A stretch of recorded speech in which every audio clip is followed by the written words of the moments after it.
The whole purpose of it is that we want to create a space where we provide accessibility and education to emerging talent. So what I did was I Googled opposite of gatekeeping, and what came up was gate breaking.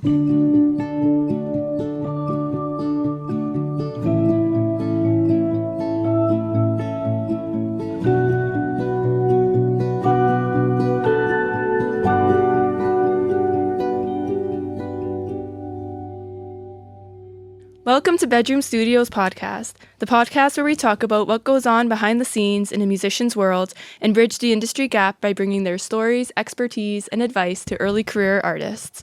Subscribe to join us for a fun chat about life as a creative person, tips and tricks for pursuing an artistic career, navigating the music industry, and more. My name is Della Rossa. I'm a singer-songwriter based in Toronto, and today I'm interviewing Davis MacKinlay, Nikita Patel, and Kara MacKinlay from the Gatebreakers team. Yay! Yes, hello. Thank you so much for having us. Yeah, thank you. Happy to be here. I'm so excited to finally meet all of you. I've known you for a bit. Yeah. For a bit, but now we're all together on the show. And we're in a different space than usual. Why don't we start with that? Where are we right now? So we are currently at Boombox Sound, which is where I work here in Toronto. We are primarily a commercial advertising production company. We do many other forms of media as well, but that's kind of our main thing. And yes, I'm the head engineer here. So yeah, I work at the studio here. I have a very technical role of, just facilitating all what the producers tell me. I kind of am the hands-on person who does it. And yeah, I've been here about a little over 2 years, almost 3 years now, which is wild. I thought it would be perfect to film here today, just to be able to record in the studio. And yeah. Since, if I can interject, this is where the song camp will be happening. That's true. Yeah. That is also an important part. Yeah. I kept waiting for you to say it, and I was like, she's not going to say it. Mention the song camp. Yeah, the reason why we're here. Yes, the song camp will be here as well. We'll talk a lot about that. So before we go any further, I would love for each of you to introduce yourself, give a bit of background on who you are as an artist, maybe even as a person, if you want. Why don't we start with Davis? We'll go down the line. So I'm Davis. I'm a singer-songwriter here in Toronto. I also work in asset management and music publishing. Kara is also my sister, I guess if people did not know that. And we also have a band with our other sister called the MacKinlays. And yeah, that's I got my start pretty young. I started singing when I was about 4. And from there I progressed into different instruments. I eventually started writing songs when I was 10. And from there I have been writing ever since. I went to school at Fanshawe in London for music industry arts. After that, I got my start in the industry with Juno-nominated artist M. Greiner, and I worked with her at her independent record label, Dead Daisy Records. And eventually after that, I moved to Toronto and started with Anthem Music Group, and that's where I'm currently there. And I guess, is that where you two met? Yes. Yeah. It's very cool. Very Now cool. we're talking the mic. Yes. That is correct. Nikita. Yeah. Do you want to go? Yeah, so I actually went to Durham College for a music business program. I've always loved the music, the industry and all, but I'm not talented. I'm not an artist or a producer or an engineer in any sort of way, but I've always had a love for music. And so I was like, you know what, let me learn the business side. And then when I learned the business side, I was like, oh my God, publishing really spoke out to me. It's something that I really wanted to do. So I applied to Anthem and I got a internship there. I want to say almost 5 years ago, 4.5. And then they hired me full time. I've been doing publishing for 4 years. And then recently I've become a product manager. So I work in the label side. And then on the side, I've started managing an artist. Her name is Della. She's very, very talented and a really sweet soul. And yeah, and then we co-founded Gatebreakers together. So that's been really cool. And that's just that's my journey. Amazing. Last but not least. All right. So I've already blabbed on a bit, I guess, about what I do currently. But just grew up very musical, playing music with Davis and Amy, our other sister, when we were younger. And yeah, I always had a love for it. So I knew I wanted to do something revolving music, but I wasn't certain what. And then I just kind of fell down the rabbit hole of, this side of music creation and kind of more behind the scenes of producing and engineering.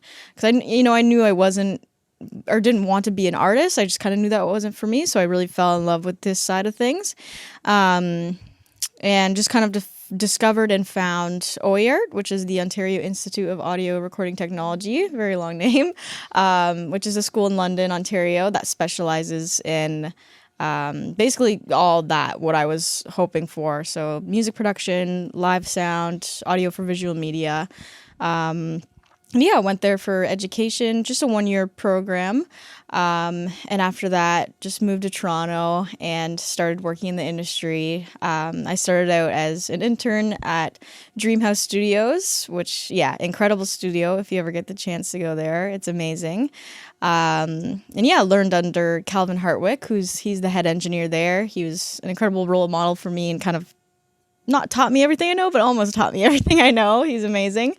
And then from there, I started working at the Farmhouse Creative Labs, which is primarily works in reality television and kind of long format documentary type projects. And I was a sound effects editor there. I also did a little bit of other editing, but that was kind of my main thing. And then from there, I started working for Spotify at Noble Street Studios. Unfortunately, the room is not rented by Spotify anymore, but it used to have kind of this little studio up in the top floor where I would just run sessions out of as the engineer. And it was a really amazing program because artists could sign up for free just to do free sessions there, which I feel like isn't a very common thing anywhere, but especially also in Toronto. I've never really heard of many other places like that. It was a really cool program they had where I would engineer sessions. But the funny thing is now it's actually, I believe Anthem rents that room, which, it's kind of funny how things work. But from there, I started working at Boombox Sound because I was just on a 6-month contract there. And I've been at Boombox for almost 3 years now. That's pretty much it. It's amazing. Yeah, and you two both have some released music out individually and then with your sister band, and it's really good. I just wanted to plug that because people should listen to that. So let's talk about the team. The three of you are called Gatebreakers. Can you tell me where that name came from? I'll let Nikita take this one. Yeah, it's the most basic way of finding a name. I looked at what we were trying to do, and what we were trying to do is essentially kind of break the whole thing about gatekeeping in the industry. So what I did was I Googled opposite of gatekeeping, and what came out was gate breaking. So that's what I'm like, we should probably name ourselves Gatebreakers. Yeah. So that's how it came to be. Yeah, I've never heard that before, but it's so smart and it's so right. And I love it. I love it a lot. Thank you. Yeah. Can you describe more about your mission as a team? And we'll talk about the song camp too, because that's the big thing that's happening. But first, I guess you already said, but if you want to elaborate more on what are you trying to do? What is the inspo for coming together as Gatebreakers? Yeah, I'll start off and then you guys can jump in anything I miss out. Sounds good. The whole purpose of it is that we want to create a space where we provide accessibility and education to emerging talent. So sometimes I've noticed in the industry, I'm like, this songwriting camp is invite only, or it requires a certain amount of funding, or they'll go to a songwriting camp and they come out and they're like, the split sheets are not even done. They don't even know songwriters don't even know how to register their own assets and all that jazz. So what came to be is that we thought about it and we're like, let's create a space where we can do a free songwriting camp and we bring in emerging talent. It's not invite only. We make it accessible. We see who doesn't get the opportunity all the time, and we kind of allow them to come into a space when we provide the opportunity to them. And we want to kind of focus on marginalized communities because that's the community that always is underrepresented a lot in the industry. And the education aspect, shout out to my friend Ro Awalabi. He's the one who kind of brought that idea to us and said that we should he gave the example of bringing someone from SoCan, and that's what we're going to be doing actually to kind of show artists how to register their songs on their portal. And I also want to showcase how to kind of register and claim your own publishing share as well. A lot of songwriters are not claiming their own publishing share. They're claiming their songwriter share, but not the publishing side. So you're missing out on that royalty. So we want to provide education. So that's how Davis came up with the term of lunch and learn, like that segment. So that's what we're going to be doing, is doing lunch and learn on both days of the camp. Each hour, we're going to have 2 guests. Each will have half an hour segments to provide some sort of education from the side of the industry that they are that they work in, essentially. Yeah. That's amazing. Oh, that's so exciting. Do you two have anything? Yeah, you guys want to add in? I mean, you said it pretty good. You said most of the things. I just thought from when Nikita brought this idea to me, I said, this is huge because there's definitely this gap in the industry. And I knew that from personal experience because when I moved here, I was finding a really hard time meeting other people to write with and like connect with. And I think this is a great experience to bring people together, not only for collaborators, but also for mentorship. And that's something that's really rare. And I'm really proud of us for bringing that together. Yeah. I was just gonna say, yeah. And I think with how you guys created kind of the idea and a concept, I think it's a great mix of creating a community that's an artistic space, but also, yeah, the lunch and learn segment. Because I find, most camps, I feel like they don't really have that aspect to it. Or maybe say you could go to a seminar just for something like that, but it's lacking maybe the active creative component. So yeah, I'm very excited for kind of having that balance. And I guess, yeah, the role I played in it is primarily just, the technical side of my incredible work has offered to allow us to host the camp here, which is an ideal scenario. We have the 2 studios, so we can have kind of 2 groups going for the camp. And yeah, I'm glad to be part of it. Yeah, I find, I don't know, like maybe just from my personal experience, but I'm sure from others as well, sometimes it takes a few years of just grinding in the industry to finally meet people and finally find the different opportunities available. Just because you don't know what you don't know. Mm-hmm. So it's so amazing that you're creating another kind of window of entry that people can not only meet other artists, but then learn about different aspects of the industry and how to do the thing. It's great. And I think it did come from the whole. I did fear a lot of it when I brought the concept to Davis and Ro originally, was that I was scared I couldn't do it. Mm-hmm. And then they really I think having friends who have faith in you and who believe in you and your vision, it kind of makes you believe in yourself. Yeah. And I was like, okay, you know what? I have the connections. Like you said, networking is very important. When you have the connections, when you've grinded for so long, when you've put yourself out there, it's kind of amazing to see how things fall into place and how much people are actually willing to support you without even you having to ask them to support you. Mm-hmm. So that's been really, really cool to see. For anyone who doesn't know, can you describe what is a song camp? I'll let the artist take away for that. Yeah. You want to take this one, Kara? Sure. So yeah, there's many different types of song camps. I think, as one of you maybe briefly mentioned, how they look. Basically, our objective, and from the objective of most song camps, is to write songs, of course, but in our way, we kind of want it to be a bit more relaxed, but still have certain goals we want to meet by the end of the camp. But yeah, a lot of the song camps with labels are there's not as much room for experimenting and having fun. It's more this is our job, we're here to do it, let's get her done, that kind of vibe. And some are more just, we're here to meet up and have fun. I think we kind of want a mix of both, where it's we still have our heart set out to accomplish certain things, but we're here to have fun and here to create.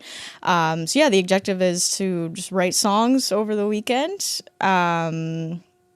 Yeah, I've fortunately had the experience to be part of some song camps as more the engineer side, just kind of conducting it and helping it run. So that's what my role will be when we actually do the Gatebreakers Song Camp.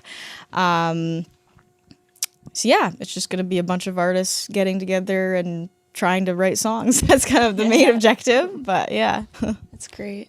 So from what it seems that there's going to be a lot of growth with your team and the events you do. What made you decide on a song camp as your first event? What decision was it? That was us. Yeah, I think that was because my original idea was to do a songwriting camp. I want to do like cross collaboration between different cultures.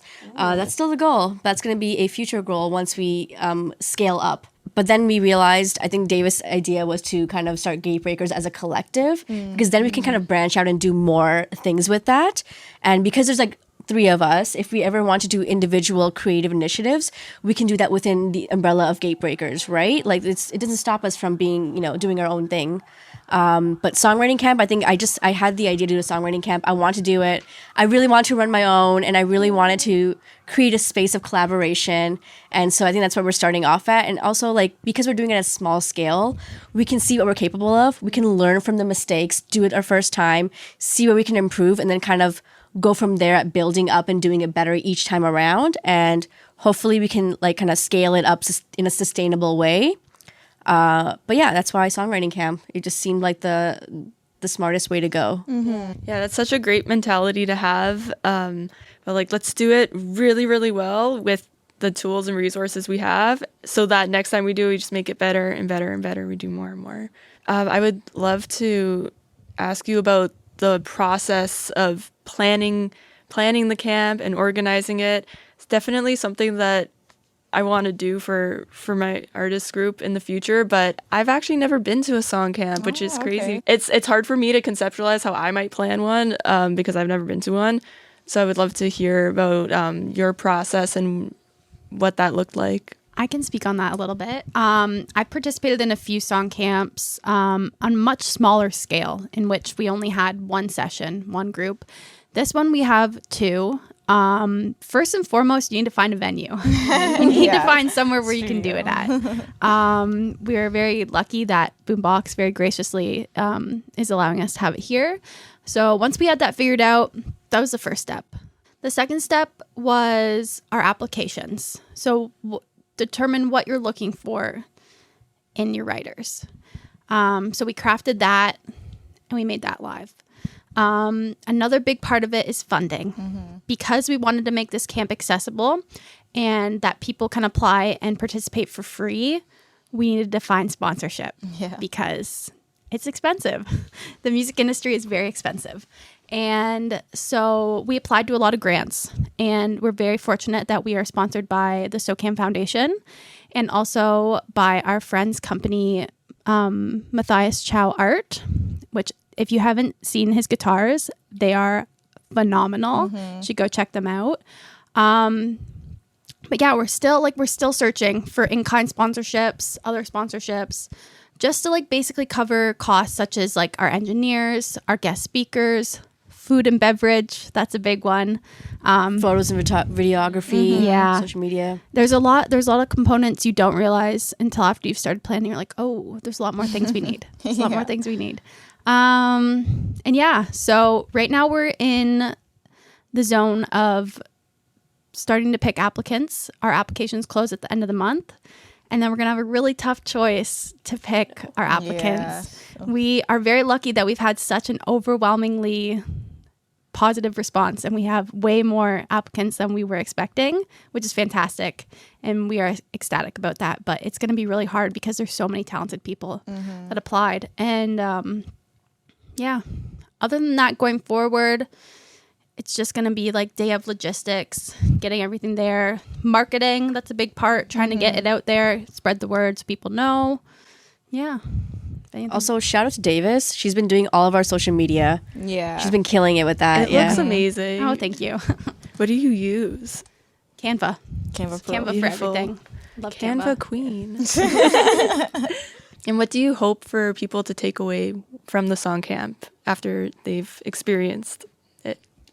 I hope people come away with like creative collaborators that they trust and form genuine connections with.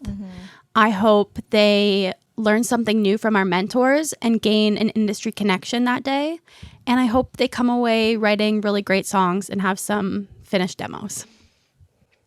Same. That exactly. Yeah, especially big on the genuine connection. I find that like the people that you really like hit it off with in the industry, like sometimes they are there in the moments that you really don't like, you don't realize that you need them. And it's the people that you really thrive and connect with that kind of keep you going and keep the fire burning inside of you in this industry. And I'm also excited that the fact that I'm sure a bunch of these artists are probably meeting for the first time, even though I know Toronto is a very small, close-knit community. But I'm sure many of them will be meeting for the first time. And I should also mention, I expect a lot will be Toronto applicants, but I think we've opened like Canada-wide basically, so potentially anyone could come. But yeah, just the fact that this camp will be the beginning of hopefully a lifelong collaboration and these people meeting and hopefully doing incredible things down the road. So yeah, it's very exciting that this is just the beginning for that. And you never know you never know who you're going to meet. You can meet someone tomorrow that ends up being, like you said, a lifelong collaborator, and you just never know. And so sometimes you just got to keep on putting yourself out there and getting in spaces that that people have shared values and then seeing what happens. Is there anything else you'd like to share about the camp that you'd want our listeners to know about? Applications close January 31st, so please apply before then. The episode will probably be out after that date. Yeah, sorry. So if you didn't apply, then too bad. No, I'm just joking. Yeah. Well, hopefully, our goal is to do it so well that people want to keep coming back. So I hope that in the future, if you're listening, you are able to apply for our future projects. Yeah, sorry. Oh, all good. I totally forgot about that. Yeah, that's my bad. It's okay. Well, hey, stay tuned. Even if this does come out later, stay tuned to see how it goes. Maybe it piques your interest, and you want to apply in the future. Oh yeah, they're all on the edge of their seat listening. Like, when is the next one? Yeah, that's the goal. Unless they already applied, unless they were on it. What are they gonna do next? Yeah. Who knows? Yeah. Who knows? So, as like a general topic, I have just like the idea of taking action to make the music industry a more inclusive space, and not everyone does that. And it's no shade to the people who aren't doing that, but what I'm trying to say is that it's when you are doing that and doing like what you're doing, it's just such an amazing thing, and it takes a lot of work, which is why not everyone does it. And so I'm wondering if you would like to speak to that and just, it's not really a question, it's just more of a general topic. I think having people who hold you accountable is big. Like, I have people in my circle who I feel like if I ever strayed away from my goals and my values, they would keep me in check and bring me back to it. Because at my core, I do want to be someone that, uplifts marginalized communities, and I don't ever want to forget that goal. Or not forget, but like get jaded by the industry. I feel like, it's very easy to get lost in this industry and kind of, and sometimes it's out of necessity. I've seen people, and sometimes they don't have the capacity to go out of their way to make it a more inclusive industry because they don't have the bandwidth, and they're like fighting for survival or for their own life. And I can't speak on, but I think it's easy to get discouraged. It is, yeah. And I think just being intentional, and for me, I'm just like, I may struggle a little bit, but if I align myself with the right people, if that means that I can help other people, if we're building a community, like, that's okay. It's a struggle a little bit. It's fine. We'll struggle a little bit now. It's going to be, hard now. We'll have to pay a bit more now. But hopefully it all comes to fruition, and we get, support, and like we are already, like just in the word of mouth. Some of the like funding that we got, like I was surprised, like not that we got it, but like just that the willingness of like how quickly some of these things happens. So I think just you get what you put out sometimes, and I think we've been very, very like grateful for some of the responses, and it kind of keeps us motivated to keep doing more and trying to kind of go about making a more inclusive industry. Yeah. I guess something I'd like to add to that, it's a bit more kind of my own personal experience with it, but kind of with what you said of get what you put out. I guess, in my experience of starting out as an engineer and all that, obviously it's a very male-dominated industry. Like, it is getting much better, many more women in this career path. So, I've just been very lucky to have so many incredible mentors and people who have helped me along the way and have believed in me.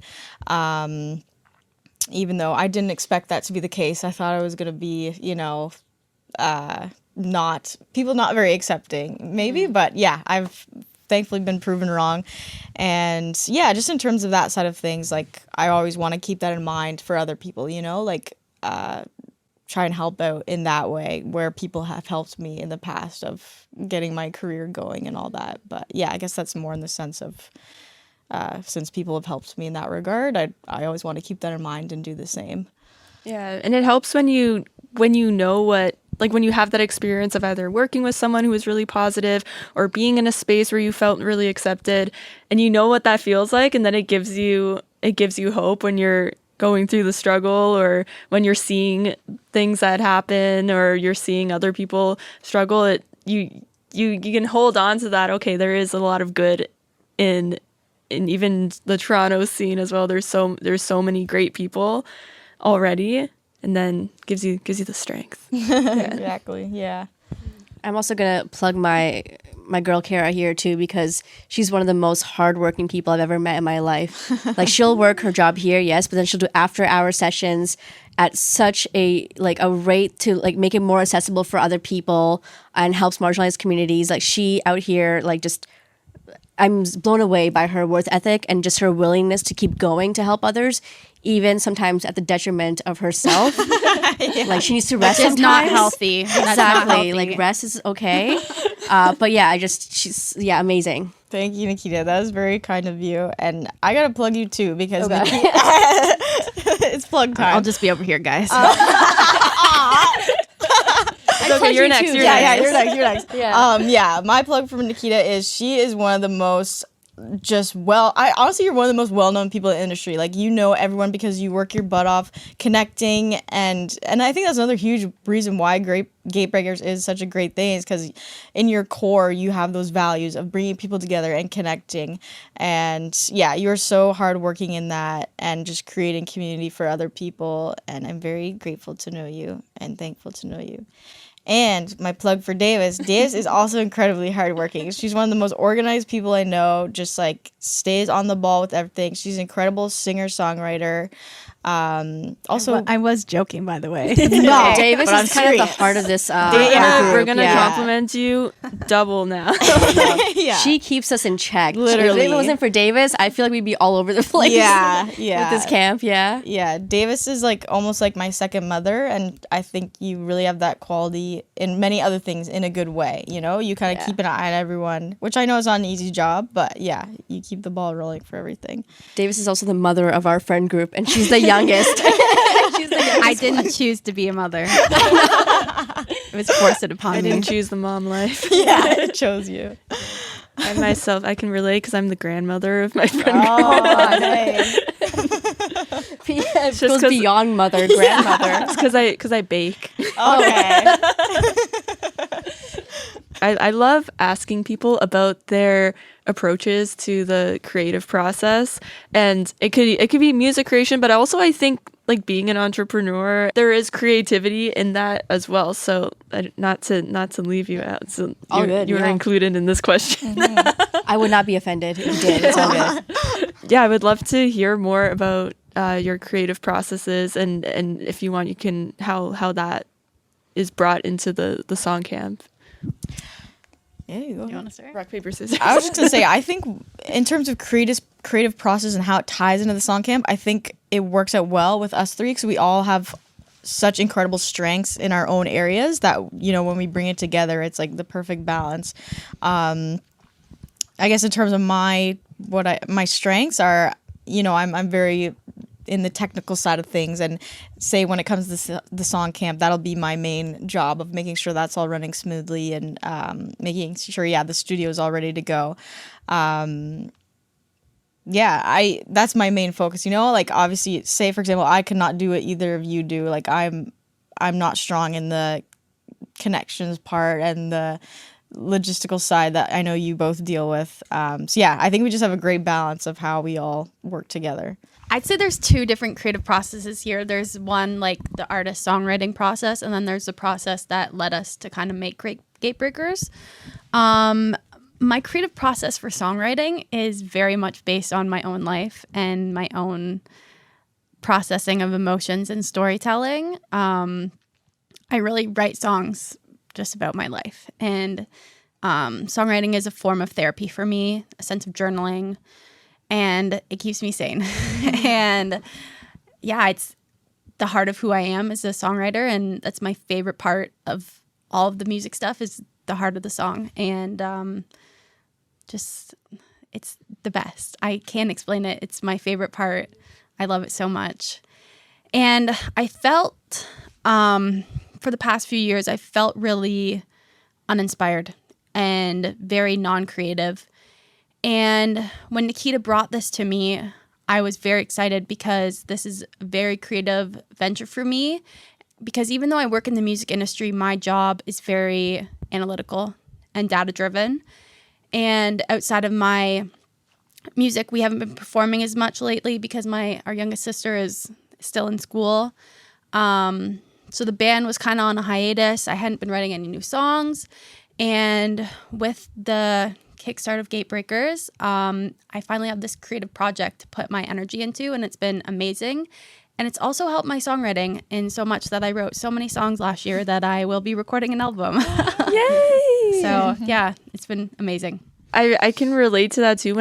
If I don't have a bunch of other creative but maybe not 100% musical projects going on, then I feel like it puts so much pressure on me to be in one area creatively.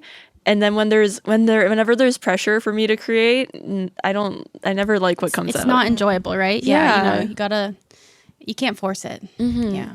Yeah. I will say that Davis did give me a sample of one of her songs, and it's amazing. Like, Davis is actually a very incredibly talented songwriter and like lyricist. Like, I'm blown away constantly by her talent, and I'm very, very excited for her to be able to collaborate with others and showcase her like talent. But yeah, I think like my creative process for this camp and the creation of it was that I wanted an opportunity to showcase the fact that even though I've never done something like this before, I know I can do it. And I knew that if someone else is not going to give me the opportunity, I'm just going to do it myself. So what I did was I remember like I was talking to Ro, and Davis was there. And I think Davis chimed in because she's just like, I was talking about the ideas, and Davis is like, oh, but like from a songwriter and like artist point of view, this makes sense. And I think we realized that like I have like the bigger picture, and like I'm very, very like I dream big. Like I already have like ideas of where I want this to go. But Davis is very like good at like from an artist perspective, being like, okay, like but this makes sense if we do like like keeping me in check of like how things need to kind of work for the artist in the rooms when it's happening. So we kind of realized that like with like we would kind of balance each other out if we kind of teamed up and worked together. So that kind of worked out that we like are now kind of doing it together. And like honestly with her like engineering background and everything like that, it's so perfect how we kind of fit into each other and strengthen each other in the areas that we, like the other one lacks. So yeah, I think just bringing in someone that like can elevate the, the experience where you kind of lack, it really helps. Yeah, a lot of times, and myself included, sometimes we have the assumption that we need to do everything on our own, and it's not the case. Yeah, no. I know. I'm happy to always ask for help. I think that's another thing in the industry is that like don't be scared to ask for help. Yeah. You don't know everything, and that's okay. Like I'm never going to be threatened by any of these girls because they have their own strengths and they're talented in their own ventures. Like I would never take that away from someone.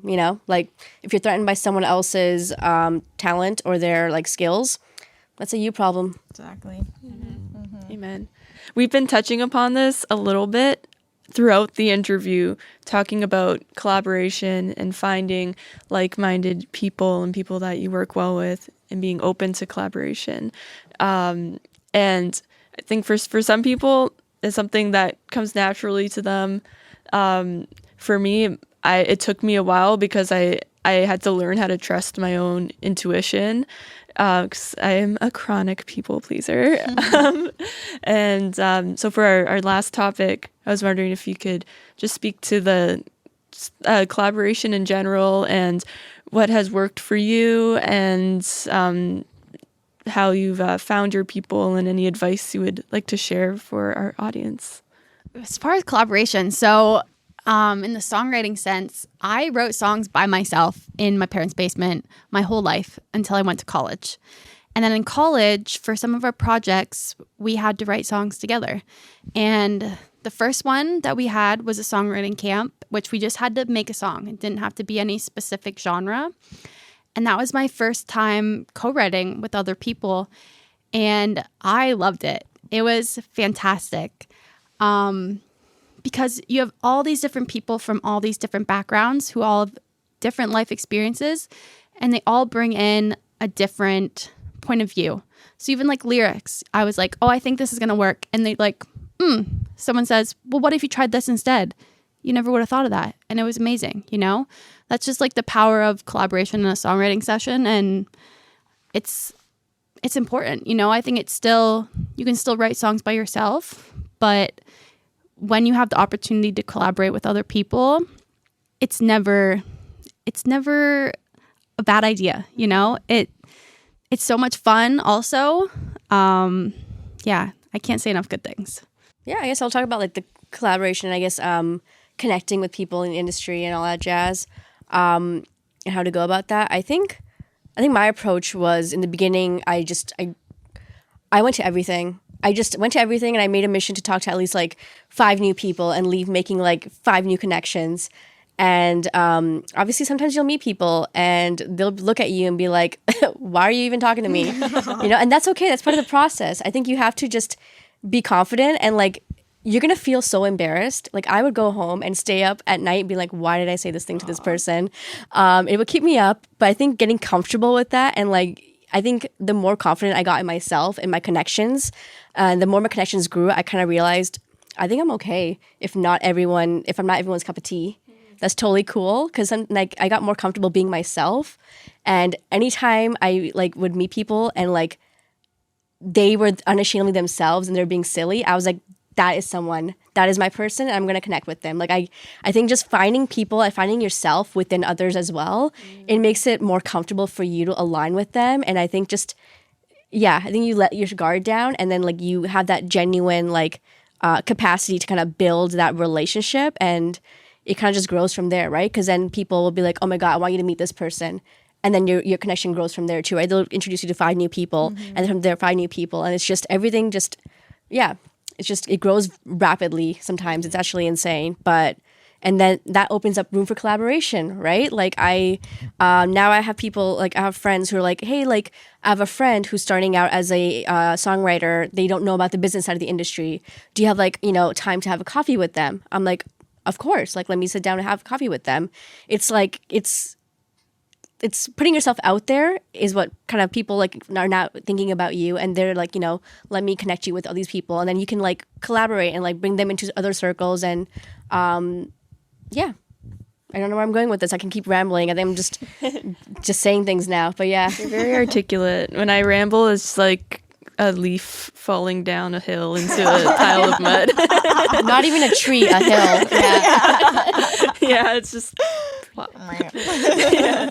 But I love what you said about knowing yourself, finding yourself, and then finding yourself in other people. That I think is so important. Because you're not going to be everyone's cup of tea, but not everyone's going to be your cup of tea either. That's okay. Just be nice to everybody, man. Yeah. That's the whole gist of it, right? Be nice to everyone. Yeah. We're all human. I don't think you should treat someone, you know, like not human, I guess. Yeah. But I think it's so much easier to, I think, like vibe with people who they're also just trying to just be chill and connect, you know, like have a good time. We're all just out here doing our best. Yeah. Yeah, I guess in terms of my own experience, I think most of my connections, it's pretty cool because I find, they're the people who I've like kept in contact with over the years. I find, those are the kind of the true connections that I value the most. For example, at my previous jobs, I've met so many amazing artists, other engineers, producers, and you know, there's a certain amount or certain people who I've just stayed in touch with and stayed friends with where it's like, even though you've met them so long ago, like maybe once or twice, like it just was such a good connection, you know, and you just keep in touch and keep working together. Those are kind of the ones that have like meant the most to me. And Yeah, that's kind of my bit. That makes me think that sometimes it takes a while. And when you're at a networking event or something and you meet a bunch of people, it can feel discouraging when it doesn't feel like there were any connections made right away. But sometimes it takes time, and sometimes the most meaningful connections are the ones that grow slowly as you get to know each other. There's no pressure. You see slow burn. each other. Yeah, and also to speak on that, like, it is kind of cool how, say you meet someone one time at an event or something, and then say you lose touch maybe, but then something comes up in the future where you're like, meet them again, or they reach out to you for something. Like, that is very cool to me as well, where like you never know what, say, that meeting, how it'll play a part down the road, you know? I think that happened for us because we met 2 years ago or a year ago. We met a year ago. Oh, wow. We met a year ago at an event, and we had a great time. I remember having a lot of fun hanging out with you, and then we both were doing our own things, and then we came back together with the full team. Yeah, I know. Yeah. And it's always cool meeting someone and then seeing the growth that, and just like being witness to people doing cool things. Yeah, that's of course. Also so fun. And like, I think this is perfect because Gatebreakers, we're new. We've never done this before. We're doing it for the first time, and and like your podcast as well. Like, it's growing. It's like smaller, and it's giving, helping each other out and like being there for each other and building the community together. It makes sense, right? To like kind of grow and like be part of things and just enjoy each other's company and I'm excited to see how the song camp grows in the future and all the things that are yet to come. We can start wrapping it up now. I have 2 questions that I ask everybody. The first one is, do you have a music recommendation for our audience? My recommendation that I sent, it's a track that I've been obsessed with probably like for the past few months, just kind of having it on repeat. It's called It's Over by Joe Keery. It's just such a great, like, gets you in your feels kind of song. And just that whole album in general, I love the Crux Deluxe. It's just an incredible album.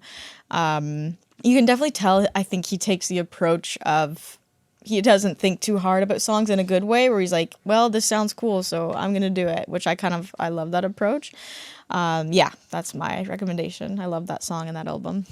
That's so funny because I was listening to the recommendations you sent, and I had just searched up the Singular song. I wasn't really paying attention to I was just listening to it, and I didn't know it was him. That's crazy. Yes, he's so good. He did. I mean, I'm sure you know his hit, Back in Chicago. I feel it. Yeah. What is it called? End of Beginning. Yeah. He's amazing. I was gonna say Small World, but I don't know this person personally. I wish I knew Joe Keery. Our close personal friend, Joe Keery from Stranger Things. Steve Harrington.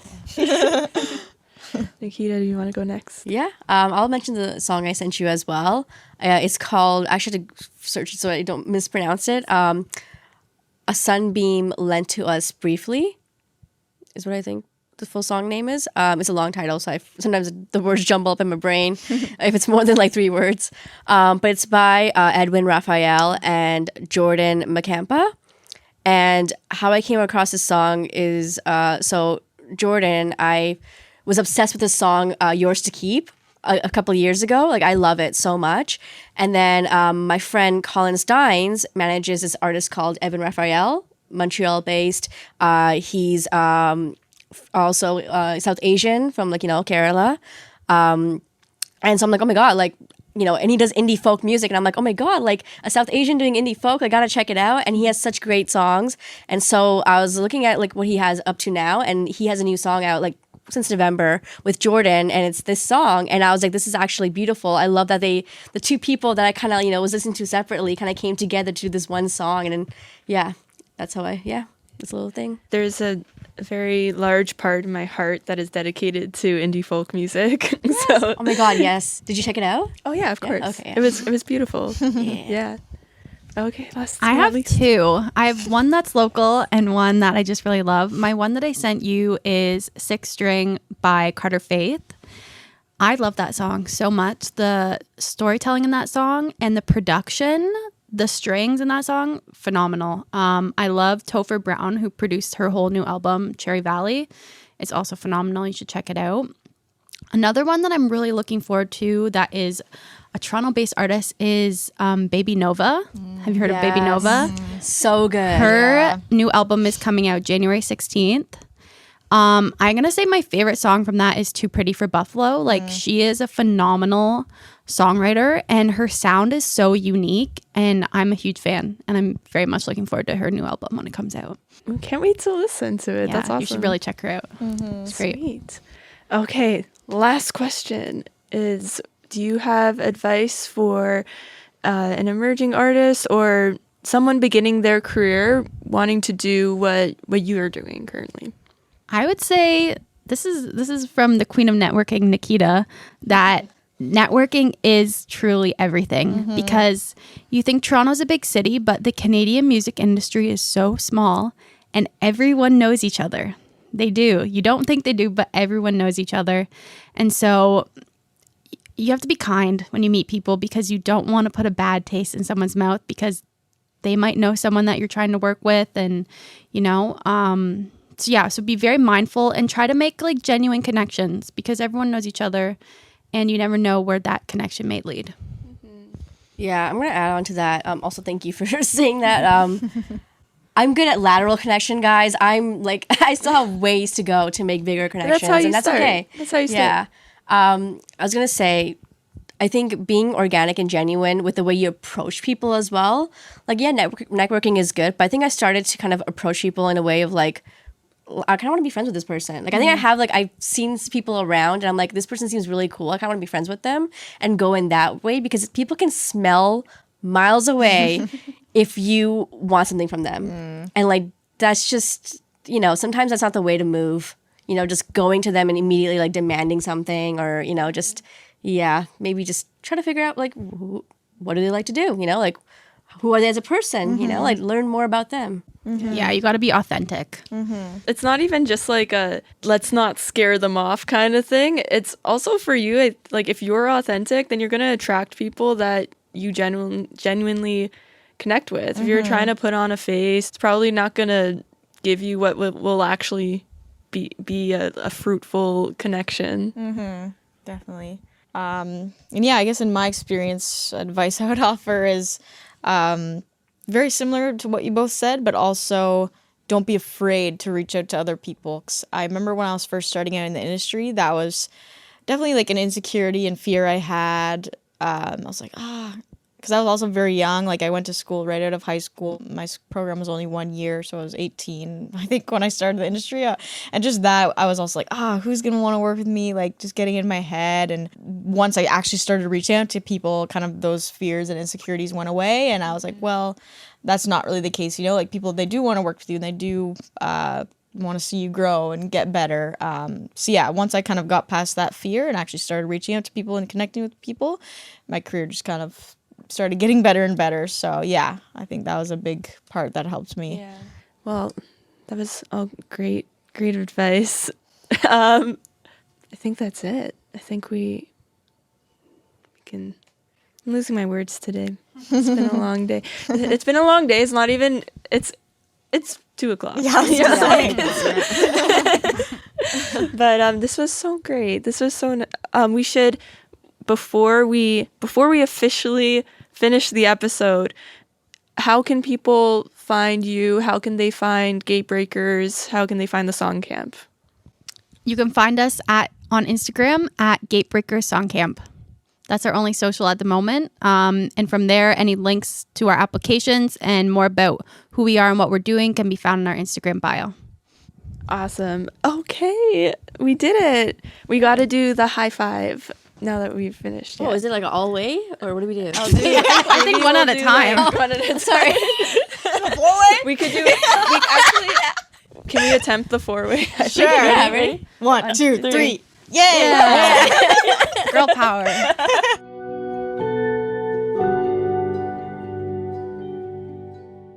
Thank you so much for listening to this episode of Bedroom Studios Podcast. Don't forget to add this episode to your playlist and follow us at Bedroom Studios Podcast. You can follow the Gatebreakers team on social media at Gatebreakers Song Camp. All links can be found in the episode description. Thanks again for listening, and we'll see you in the next episode. Bye! Bye. Yay!